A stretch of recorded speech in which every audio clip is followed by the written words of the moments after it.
All right, well, good afternoon. My name is Wade McCutcheon from Keithville Middle School. I teach 8th grade math and Algebra 1.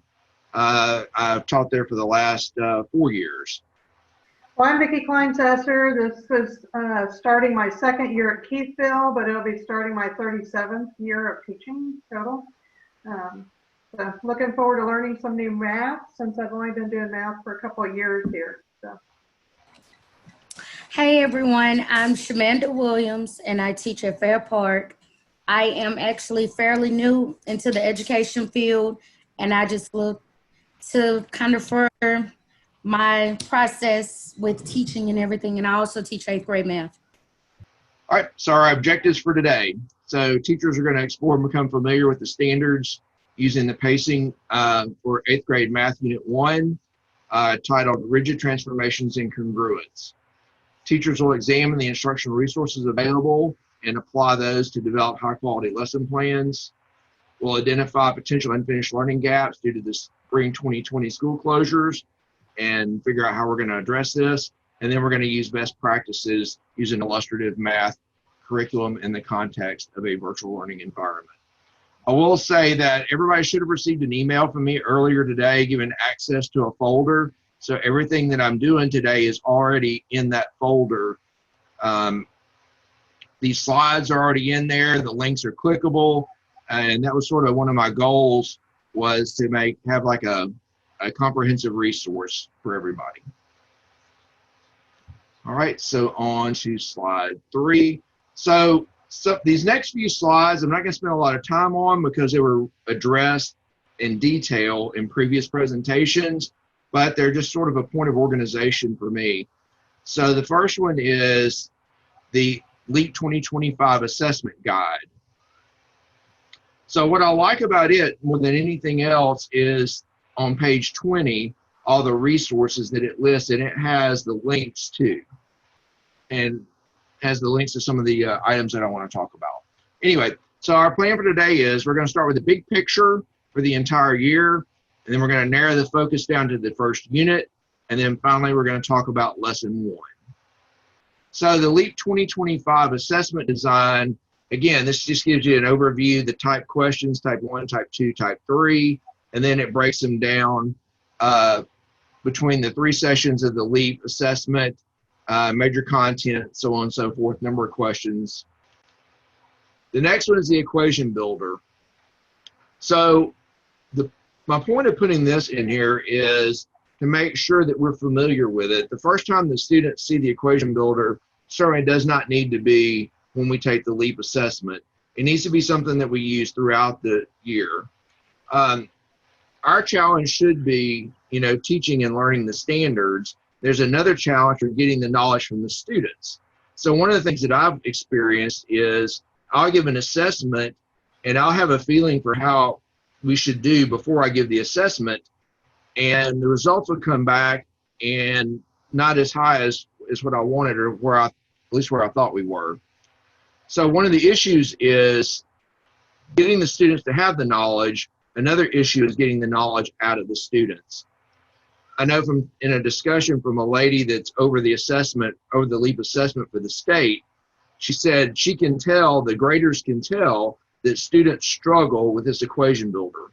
So the way that we can address that is to use it throughout the year. So to make sure that the tools are familiar. So the only thing that's new is whatever the assessment item is, not the mechanism of how to do it. So make sure that we're familiar with the online tools. I have a link there for the equation builder, and it goes into a little more detail. Certainly when you do some of the practice tests, you get some experience with it. But again, I think just doing it one time right before the LEAP is not enough. The idea should be using it, throughout the year and as often as possible. When you are teaching and using this in class, what times do you use this particular thing? I think it's probably going to be a little more of a challenge this year. Our best bet may be just doing those practice tests. They're through the LEAP site. Hey, if you guys will hold that question until the end, I'm kind of at a place where I can't respond right now, but just mark that down and we'll get to it at the end of the session. I know the calculator part is a Louisiana version of the Desmos calculator. And we'll talk about that again a little bit later. One of the things just in general is, I think, getting students used to taking assessments or using it in a digital platform. So that will address not only the LEAP assessment, but that'll also help address if we end up being out of school again and have to convert to a digital platform. All right, so next I have the reference sheet. So again, same concept. I distribute these reference sheets early in the year because I want the students to know what's on there, to be familiar with them, and for it to be just another tool in their toolbox and not something that's new and foreign to them when they actually take the LEAP assessment. So we need to know what resources are available to us, and so we can use them comfortably. All right, so moving on. So this is page 20 of that LEAP, our assessment guide, and I put some arrows on a few different things, and those are the ones that I really want to highlight. Now, this reference is to the last year's version of it. If I remember right, they updated this in September, so I assume that this one will also be updated, about September. But the things that I want to really focus on are the companion document, achievement level descriptors. Based on my discussion with that at one of the teacher leader conferences, she said those are the two most important documents, the two most useful documents that we can use to help our students out. All right, so the companion document, if you take that and our scope and sequence, what a significant resource that is, because we have the text of the standard, including an explanation, a discussion of the standard. It'll identify the previous grade standards. And of course, that's also on our scope and sequence. Generally has a sample problem, and it also discusses the components of rigor. All right, so achievement level descriptors. This will let us know what we're looking for when we test. Like, these are what I have on this slide.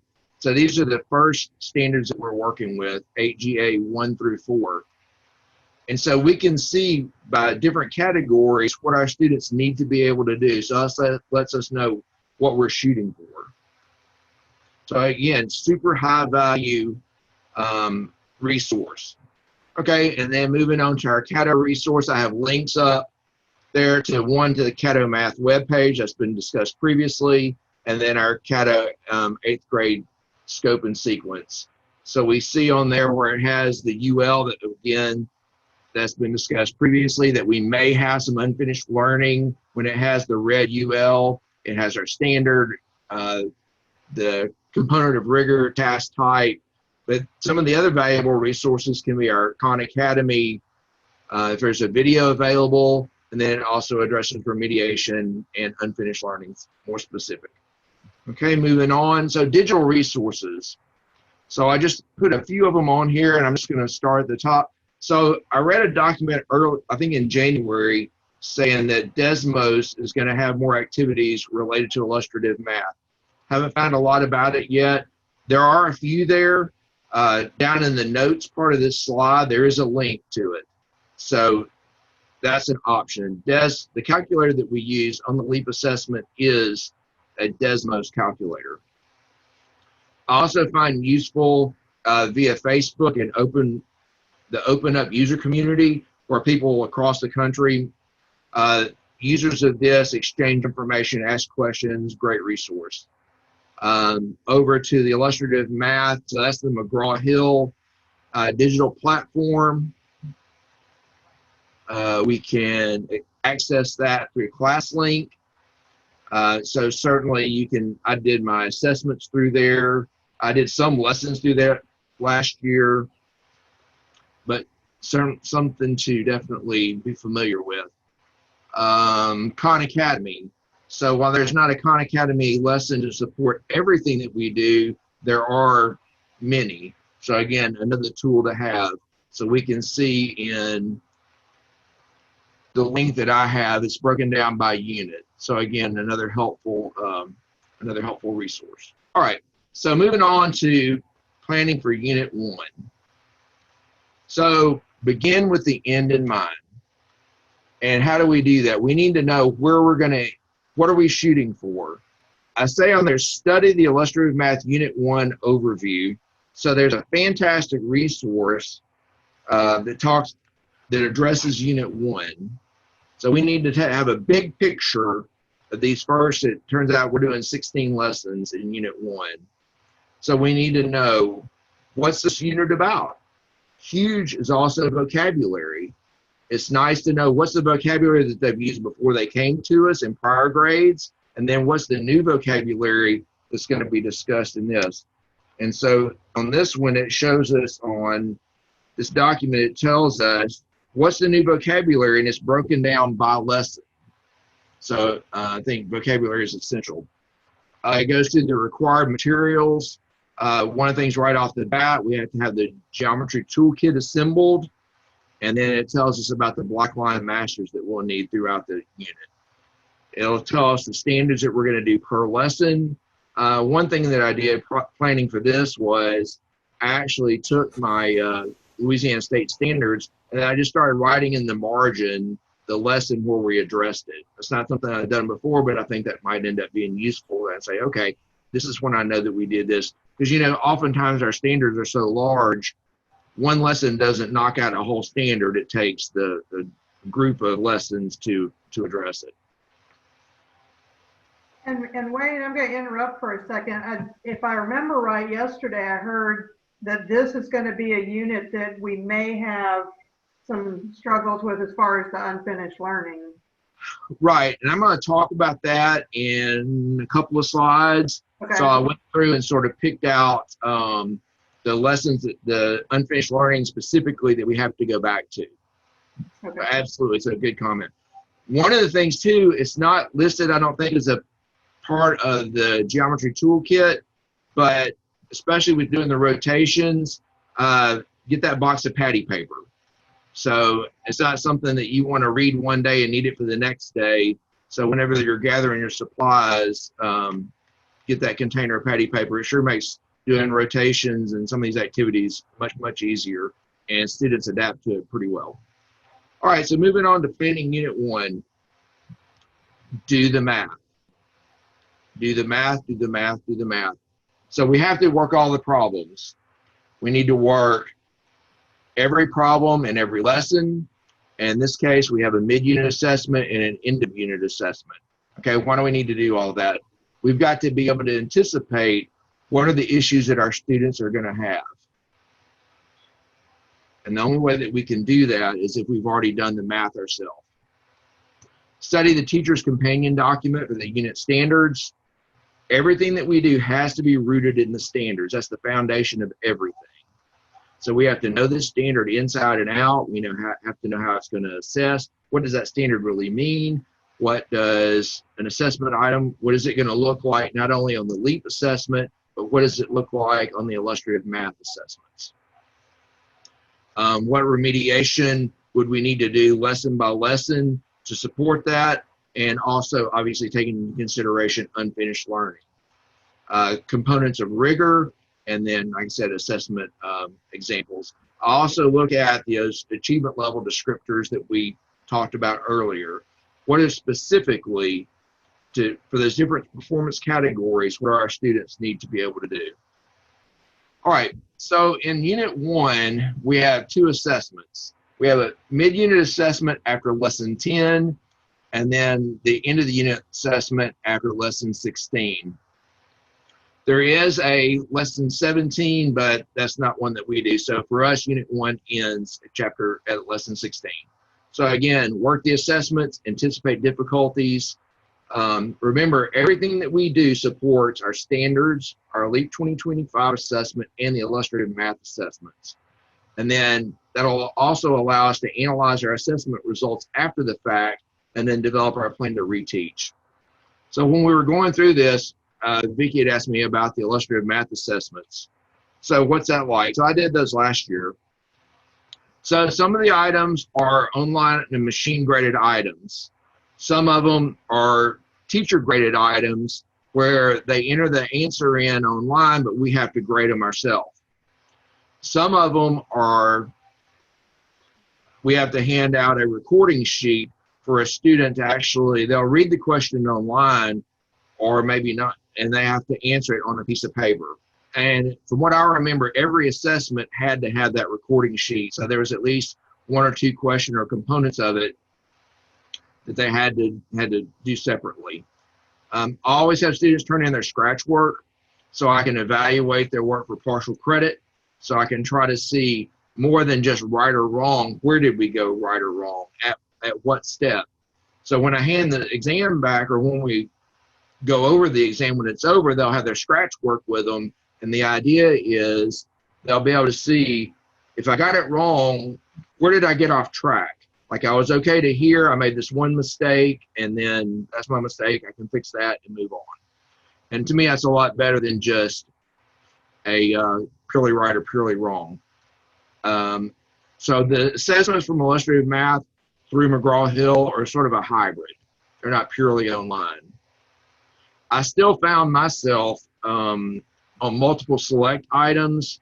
So like, maybe there were 2 out of the 5 answers were correct. Well, if you didn't get those 2 answers correct, then you got it totally wrong. So I found myself regrading those because I thought it was valuable. Whether you include or exclude, I thought either one of those was a correct answer. So I gave partial credit, typically on multiple select items. But again, that was just me. One of the things also is when you work those assessments, pay attention to their vocabulary, their prior knowledge. Make sure you roll that vocabulary into their questions. For example, the end of the unit of assessment, question number 1, one of the answer choices uses the word rhombus. I don't recall the word rhombus coming up in the discussion. Should they have seen it earlier? Sure. But if I haven't discussed it and sort of refreshed that memory in class, I think I've done them a disservice. So I'm going to try to do everything that I can to support that assessment to set them up, for the best result that they can have. All right, so digging a little deeper into the Unit 1 overview.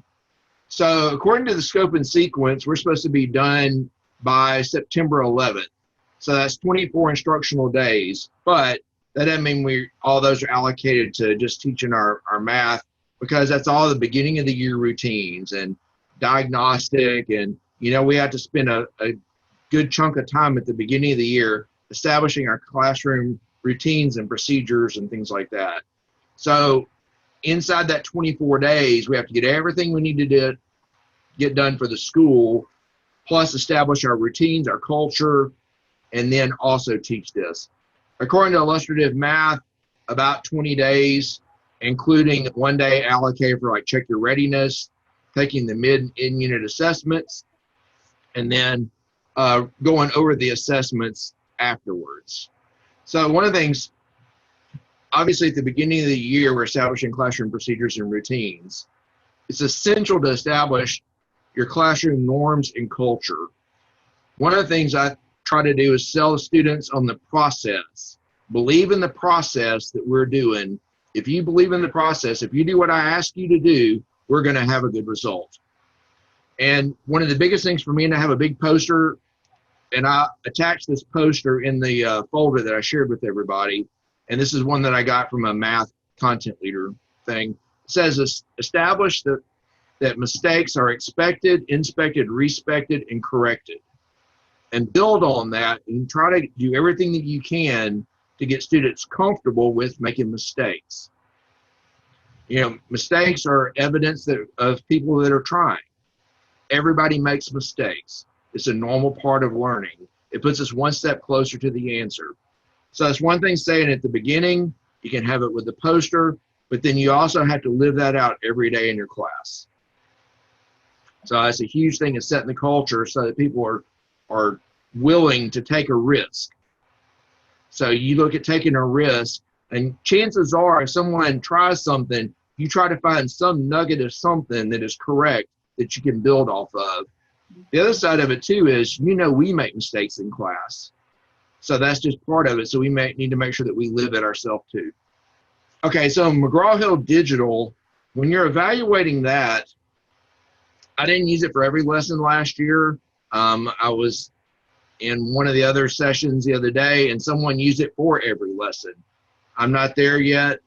I use it periodically, but I did find some of the lessons very useful. One of the ones that stands out in my mind is we did one on balancing equation, did like balance hangers. And so it's very easy to see when an equation is in balance or not. Other ones are good, I think, for doing volume and demonstrations and the relationship between different shapes or different objects. All right, so back to the Unit 1. So the first 10 lessons, and then we have a mid-unit assessment. So the first 10 lessons, we're really going to look into transformations. So rigid transformations. We're going to translate, we're going to rotate, we're going to reflect, and then we're going to do transformations using coordinates. And then we're going to talk about corresponding sides and angles. Then we're going to compose figures, identify missing angles and lengths and angle measurements. Here's one of the things. Make sure that we pay attention to the Louisiana State Standards for Math and modify activities accordingly. When we go to look at the standard, we'll see that like rotations are only about the origin. Reflections are only over the X or the Y axis, things like that.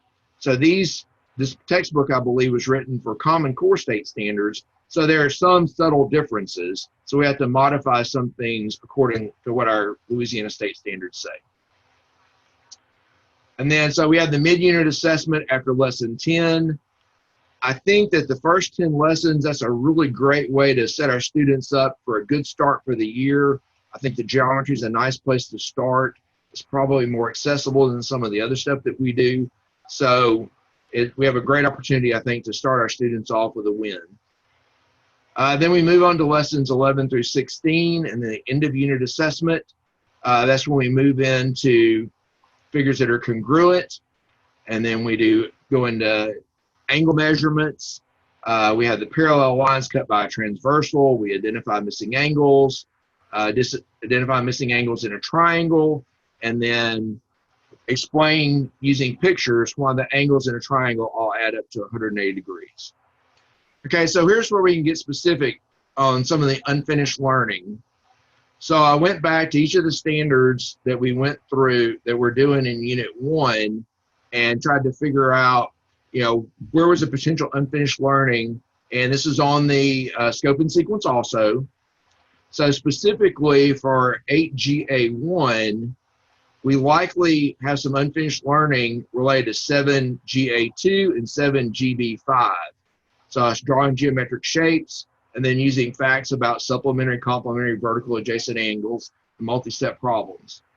So these are clickable, so you can click on these links, the 7GA2, and it'll go back to the companion document for those. And I'll give you an idea of probably what they did not get so that we can incorporate that into our lesson. And then on 8GB6, 7GB6 was likely missed in solving real-world problems, including area, volume, and surface area of 2- and 3-dimensional objects composed of triangles, quadrilaterals, polygons, cubes, and right prisms. All right, so Vicki, that should specifically answer the questions. These are the things that likely we're going to have to supplement because of the unfinished learning. Right, so we just need to anticipate slowing down a little bit possibly. Right, we're going to have to spend more time setting them up for that, exactly. All right, so moving on to lesson 1. So we've taken like a big picture view of the entire unit. Now we need to narrow that down to just our first lesson. So again, I start with study the lesson. And, we changed the verb. Instead of saying read the lesson, actually study the lesson. What are we doing? Where are the students coming from? Where have they been? How does this lesson tie to the future lessons? Understand our learning targets. For this lesson, we have to prepare our geometry toolkits. We have to make copies for a Blackline master for this lesson, and make sure we review our instructional routines and pacing. So I know we had a previous session on instructional routines. Pacing, try it out.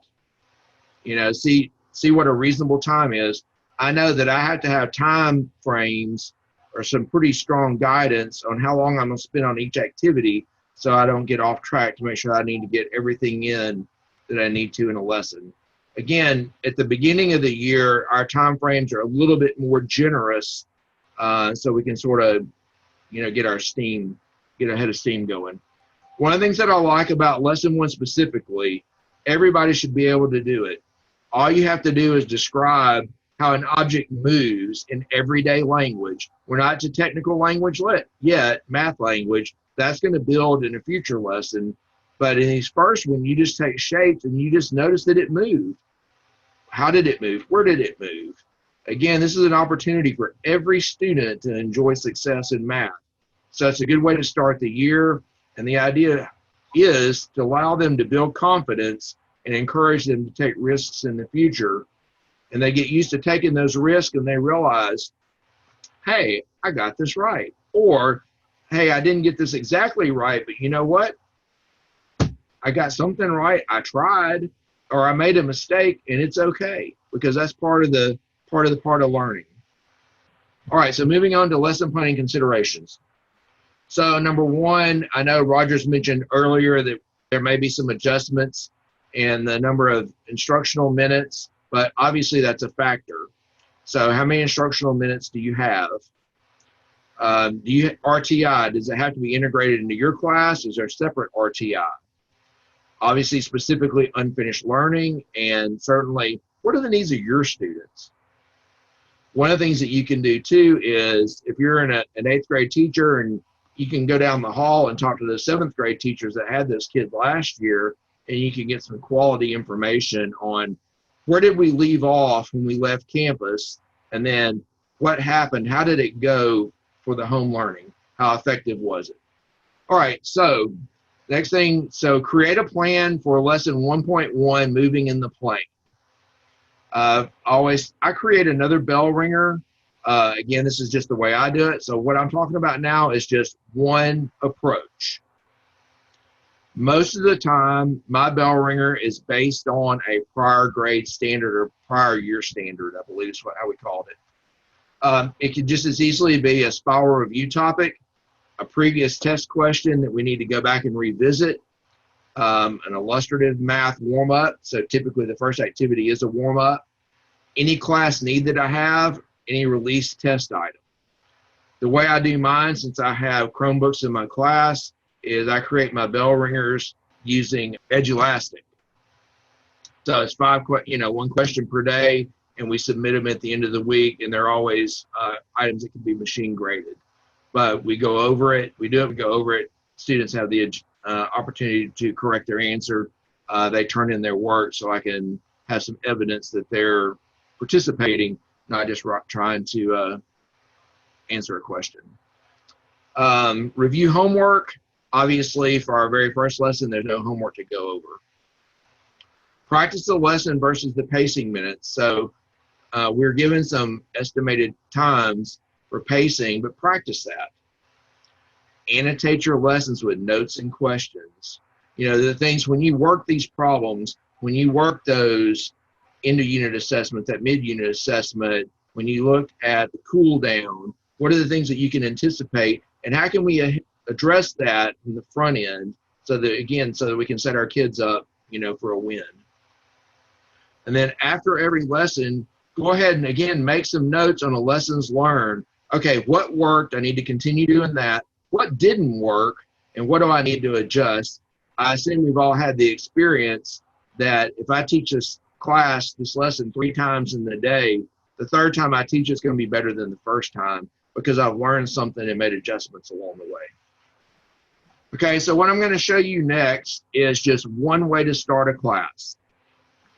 I start my class with slides, and when students walk in, their bell ringer, they automatically know I don't have to say anything because, we've established this procedure is you automatically know, log in through Google Classroom and complete your bell ringer. So we'll have the bell ringer, we'll go over the standards, our objectives for the day, our agenda for the day. Creating the slides is not a big deal because I've already provided this information. I already have it typed in my lesson plan. So all I'm doing is copying and pasting from my lesson plan into a slide. All right, so this is what mine might look like. So when students walk into class, they might see something like this. Now, I don't worry a lot about being a little bit hard to read because it's on their Chromebook. So they have it available to them. So this was a 7th grade question.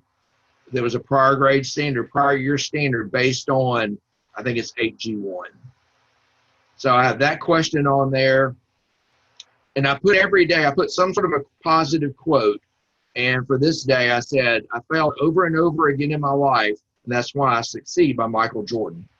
So I try to find quotes that are positive and support the culture that I'm trying to create in the class. And if they say, well, golly, if Michael Jordan, arguably the best basketball player ever, can say failure was part of his success, the key to it, then maybe I can apply that to my life too. So anyway, that's just one of the things that I do. So I'll go over the standard. So, our standard for the day, our objective for the day. This objective we'll present now. Also, we should visit it at the end of class and look at that objective and say, okay, can we do this? So instead of being like a question at the end of the class, it should be a statement, yes, I can do this. And then the last one would be, my last slide would be my agenda. So bell ringer is already done, and those are the activities throughout the day, and then our cool down. Well, I know for in my classroom, I was just doing mine written on the board. So that's workable also. Absolutely. So that's really done for me because one, I already have it typed. Two, my handwriting is horrible. So it's a lot easier for them to read what I type than what I write. So that's sort of, and I can sit down at one time. It's just my personal preference to do it this way. And it always keeps a record. I save these and I always have them in a file. So I always have a record of, where I've been. But that's just my personal preference. I noticed on a previous slide you mentioned record and post information. Does this get posted on your Google Classroom as well? I have not, but that certainly could be a good idea to know what the objectives were for the day. And you could always, especially for that student that was absent, I could say, okay, what did I miss today? What did they do today? And how can I, I guess minimize the impact of me being absent? So that proactive student there's always a record of where you've been. And also, So I guess idea. I would think also for the students who need the remedial help that didn't catch the first go around, this would be a good way to refresh and remember what we did. Absolutely. Absolutely. I think it's a good point. Shamanda, do we have any questions or are we quiet today? No questions. Wait, did you mention a poster? Yes. So I put 3 posters, I think, and I did one called Classroom Norms, one called Growth Mindsets, and the Classroom Norms is the one that says stay engaged, respect the teacher. Again, this is just one that I did. It's done in Publisher, so you can adjust it to suit your needs. Growth Mindset, I did. Again, that just supports. It says I can learn from my mistakes. I can improve by working hard. I'll never give up. I'll do my best. Self-reflection will help me succeed. I can overcome challenges, and I can train my brain. One of the things that I did last year is I spent time through Khan Academy. They have a session on growth mindset that we did over a period of time, and it just reinforces everything that we're trying to do. It's saying that you can grow your brain, and the way you do it, you make those brain connections, is by making mistakes and learning from them. So I found that useful for many of the students. And then the other poster just says mistakes are expected, inspected, respected, and corrected. But if you don't find that, you should find it in that folder that I shared. So our next steps would be join us whenever our next training session is. Go ahead and begin the Unit 1 of lesson planning. So I heard something in one of the high school sessions I attended the other day. Their teachers have like a 3-day summit where they get together and they just really crunch into the units and plan together. Again, continue to refer to state guidance and unfinished learning resources. Our Kaleidoscope Sequence is a live document, so it'll evolve as we get more information. So just stay in tune with that. Some of the documents from the state are still waiting to be updated, I think, for the 2021 academic year. So sometimes, like that one I referred to earlier, actually doesn't normally get updated until September. The online tools part for the LEAP 2025 platform, where can we get practice on that since we don't have the state platform anymore? Talking about that we don't have the Eagle digital platform? Right. Okay. Well, for high school, there's an online tools practice, but I'm not positive that's going to be exactly like what we see in middle school. So let me look into that. We shouldn't need that too much right away. The other thing that's kind of the verdict that's out on is, typically we do 2 assessments every year that are on the same platform. That's the diagnostic at the beginning of the year, and then the spring interim in March or April, usually March. And we're not sure how those are going to go this year, but I'm pretty sure there will be at least a couple of opportunities for that kind of practice to take place with your students. And I will dig into seeing if there is some sort of other online practice tool that you could use at other points during your instruction. Sometimes I hear teachers using those tools when there's a day when there's an assembly and 2 or 3 other classes get mixed. And so the classes that remain, they'll go through some of that online testing practice stuff. But I think I'm seeing on the testing time, of course we didn't have tests this spring, but the last 2 years, our students seem pretty adept at handling those tools, but doesn't mean we don't want to expose them to it as much as possible. Right. I know just from being here last year, at the beginning of the year, the teacher manuals were in a different format. They were in that paper format, and then we got the big spiral copies. I really like the layout of the big spiral. It's very user-friendly. And if, like you said, if you take the time to actually read and digest the information on the units, it gives you a lot more insight. Last year, I know Unit 1, I hit the ground running. I hadn't been teaching for a year, came in, I was just trying to figure stuff out. And it's like, I just was trying to get to the lesson. And I didn't really study the unit as well as I did later. As the year progressed, I got better on that. But I like the way you've explained it very clearly here. So hopefully everybody's able to get into this PowerPoint and hit on the links you have.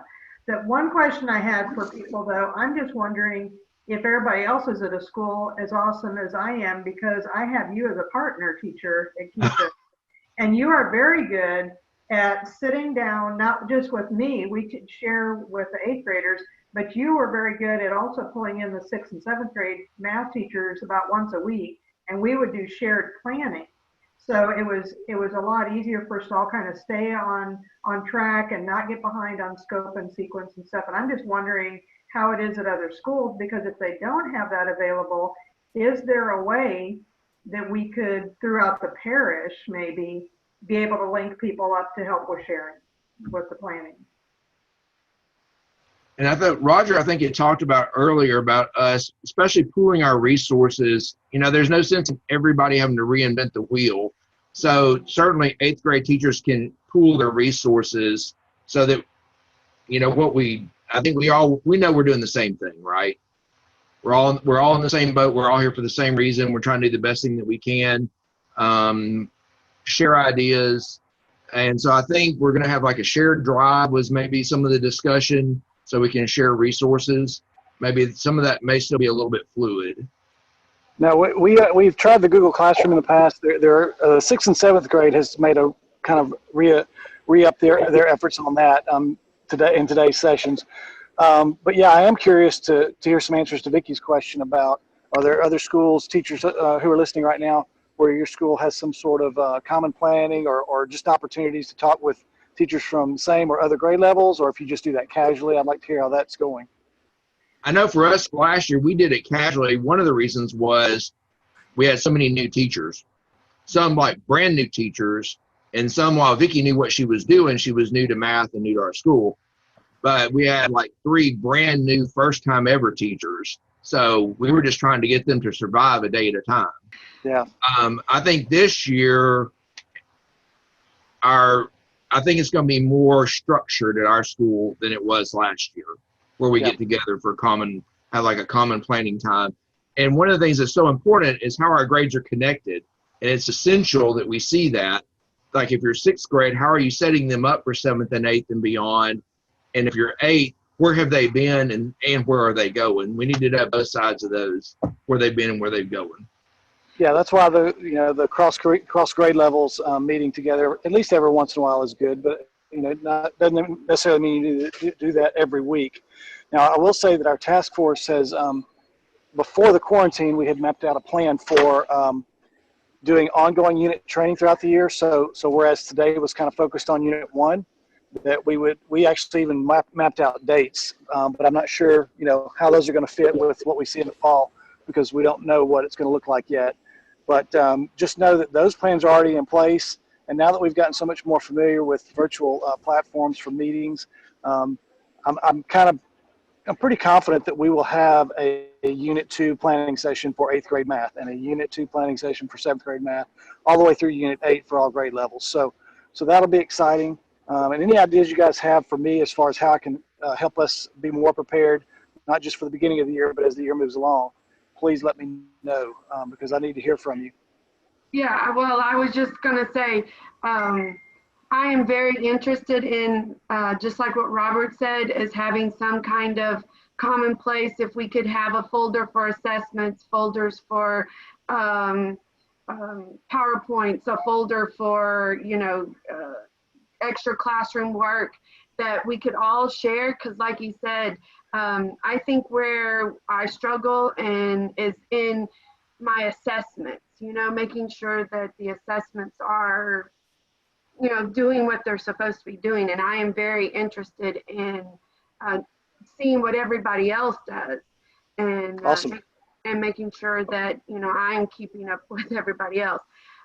Just like Robert said, we did last year had a common planning period, but because to my understanding, we're going to a longer math class, I don't think we're going to get that next year. We already have a Caddo 8th grade math shared drive and a Caddo 8th grade math Google Classroom.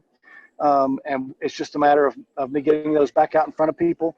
We tried to do this years ago, and the Google Classroom thing just never seemed to take off. And I kept trying to send out emails and announcements and just didn't get a lot of participation. But, some of that's just timing. It may be that this is the time when that's going to take off and everybody kind of digs in a little bit better. So, and again, any suggestions you have on that, please don't hesitate to let me know. I would go for a shared drive over a Google Classroom. Yeah, that was the consensus a couple of years ago, and so that's when we set those up. But again, we didn't have a lot of participation input in that. But I will, so on Monday when I'm back in the office, I will get those shared out again and make sure that you have a link to those things. And hopefully we can get those built up. Like I said, this morning in the 6th and 7th grade meetings, well, the 6th grade was at 10 o'clock and the 7th grade was at 1 o'clock. The leaders of those sessions actually went ahead and set up their own Google Drives based on what they've been doing at their schools and already populated with a lot of stuff. And so that may be the way we need to approach it, is just to get a few 8th grade teachers together to get it not just set up in name, but also to start populating it. And that way it might draw more interest of other teachers to get involved. I also wanted to say something real quick too. Kim, you were talking about assessments. That just sent a reminder in my head. I got on Eagle last night. We have until I believe July 1st to download and save any of our teacher-made tests. So just keep that in mind if you want to print out your test or somehow save them. Yeah, I have one, Mr. Robert. I'm going to be teaching Algebra 1 in 9th grade, but I sat on this session. What would my UL units for the 8th grade that y'all missed need to be, so I can either brush up on those and if that's an outside this session question, you can email me or something, but I need to know what I got to teach. Okay, Eric, what's your email? It's ezimmer at Caddo Schools. Okay, sounds good. Yeah, so Eric, everything that you heard as far as unfinished learning for 8th grade, we have all that same documentation set up for Algebra 1. Wade, you're going to send that to him? You have those documents? I will. Okay, great. And if Eric, if you see something that's not clear, or if you don't feel like you got all of it, let me know. But going to the updated versions of the scope and sequence on our caddomath.org website, you'll see where that's marked in those scope and sequence documents with a red UL. So, it's from 6th, 7th, 8th, Algebra 1, Algebra 2, and Advanced Math have all that updated. Now, it's not completely updated throughout the whole year, but you'll see where we've started that work. And we will My goal right now is to have all the first 9 weeks of every course done and ready by the end of June. And then from there start to move on to the second, third, fourth 9 weeks as time allows. Sounds good, Roger. Thanks. Kudos to our presenters today, Ms. Williams, Ms. Kleinsasser, and Mr. McCutcheon. They put a lot of time and effort into this. And, Don't put me in charge of screen share next time. That's all right. We're good. They did put a lot of time into this. And so if you know how to do that little clappy thing on your Zoom thing, do that for them. If you know them personally or not, send them a good note telling them thank you. And also thank you guys for participating as teachers. It means a lot to see you guys doing this stuff in the summer when you could just be doing other things for yourself. So I'm out. Have a great time, a great summer, and I hope to see you soon.